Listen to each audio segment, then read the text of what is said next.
It was a light all over. And after attending this, I felt I missed something in my life till today.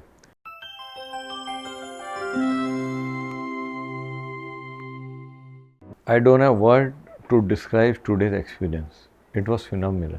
This is a lifetime experience to be present on the occasion of Ashura. This wire enlightened me today. Kamala number of times gave the example how to live the life in day-to-day affair, from a small child to elderly man, that we are the followers Ahle Bayt, we are the followers of Maula Hussain, and what sacrifice he gave for us, we should follow his path and be honest, be loyal to our faith, be loyal to our children, be loyal to our parents, be loyal to Nabi Kareem Muhammad Mustafa Sallallahu Alaihi Wasallam. The overall preparation in Chennai is excellent.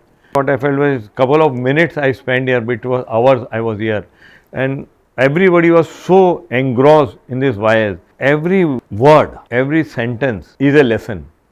Number of lessons I have taken today, and the lesson which I am going to take from here today will definitely help me to lead a very good Islamic life. Everybody's attention was only to the wires and what lesson we take from here to our houses, to our children, to our family, to the entire world.